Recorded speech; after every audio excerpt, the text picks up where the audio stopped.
ሀሴት በጣም ትልቅ አይምሮ ያላት ልጅ ትመስለኛለች፣ ወይንም ደግሞ አስተዋይ ትመስለኛለች። አሁንም ስለ ጽናትና ስለ ኪራ ይሄን ነገር ብታቅ የምትቃወም አይመስለኝም። ምክንያቱም ስለሚዋደዱ አብሮ መሆን አለባቸው ብላ ልታምን ትችላለች ማለት ነው። በህግጋትና በብዙ ነገሮች ያደገች ልጅ ናት። እንቅልፍ ስተኛ ራሱ በህግጋት ወይንም ደግሞ በፕሮግራም የምትተኛ ልጅ ናት ማለት ነው።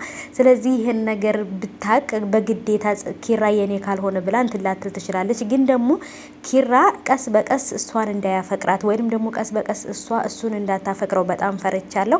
ኪራም እንግዲህ ጽናት ለምን እንደዚህ ታደርግኛለሽ? ለምንድን ነው ባንቺ ሁልጊዜ እንድጸጸት የምታረግኝ? እያለ በቢራ እንግዲህ ጨጓራውን እየላጠ ይገኛል። ይሄ ልጅ ምን ማድረግ እንዳለብን ግራ ነው የሚያጋባው። ሰላም ሰላም፣ ውድ የተከበራችሁ የቻናሌ ተከታታዮች እንዴት ናችሁ? ከኔ ጋር ሁሉ ሰላም ነው። ሰላማችሁ ይብዛልኝ ባላችሁበት ውድ ቤተሰቦቼ፣ ሰላማችሁ ይብዛ። ለቻናሌ አዲስ ከሆናችሁ ሰብስክራይብ እያደረጋችሁ ቤተሰቡ ነው።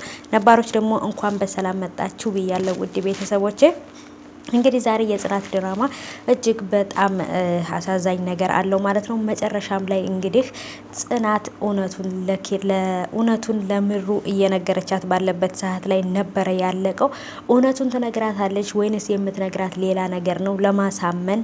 ወይንስ ደግሞ የኪራ አባት ይሄን ብሎኛል ብላ ትነግራታለች? ወይንስ ምንድን ነው የሚፈጠረው የሚለውን ነገር በደንብ አድርገን በቀጣይ ክፍል የምናይ ይሆናል ማለት ነው። አሁን ላይ ግን ሀሴት እጅግ በጣም የምታስተውልና ነገሮችን በማስተዋል የምትገነዘብ አይነት ልጅ ትመስለኛለች።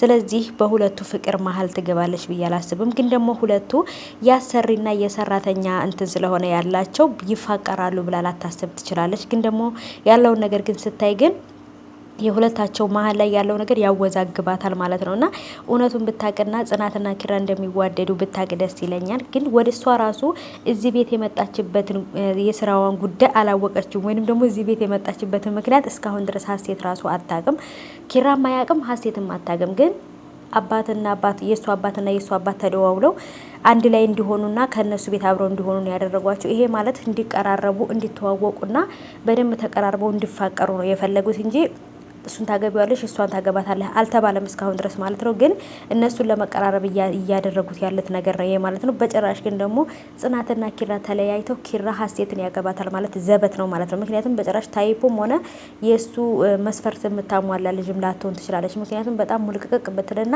በህግጋት የምትመራ ልጅ ናት። ጽናት ደግሞ ወይም ደግሞ ኪራ ደግሞ እዛ ቤት በና ኪራ ቤት ውስጥ ህግጋት የሚባል ነገር የለም። እዚህ ጋር የናሁም ጓደኛ አለ፣ እዛ ጋር ምሯለች፣ እዚህ ጋር በቃ ቤተሰብ እየመጣ የሚኖሩ በቃ ምን ልበላቸው የነ ኪራ ቤት እጅግ በጣም አሪፍ ቤት ነው።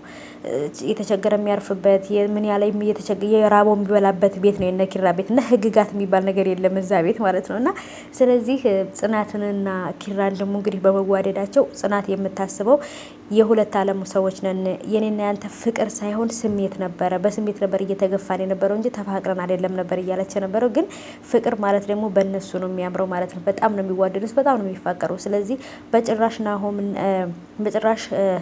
ጽኑና ኪራ መለያየት የለባቸውም። በአሁኑ ሰዓት ምሩና ናሆም አንድ ላይ ሆኑ ብለን ደስ ሲለን እዚህ ጋር ደግሞ እነዚህኞቹ ተለያዩ ማለት ነው። እና በጣም ከባድ ነው። እናንተስ የኔ ቤተሰቦች እንዴት አያችሁት? ሀሳብ አስተያየታችሁን ኮሜንት ላይ እንድታስቀምጡልኝ እፈልጋለሁ። የኔ ቤተሰቦች ትንሽ ብቻ ሀሴትና እሱ ኪራ ያላቸው ቅርርብነት አልተመቸኝም። ምክንያቱም እሷም ሴት ናት፣ እሱም ደግሞ ወንድ ነው። እንግዲህ በመሀላቸው ፍቅር እንዳይፈጠር በጣም ፈርቻለሁ ማለት ነው። ጽናትም ደግሞ ይህንን ነገር ፈርታ ነው ከሱ እየራቀች ያለችው። ድንገት እሷን አፍቅሯት እኔ ሊተወኝ ይችላል ብላ ነው የፈራችው። ከዚህ በፊትም የእሱን ፍቅር አልቀበልም ያለችው ይሄንን የልብ ስብራት ፈርታ ነበር ማለት ነው።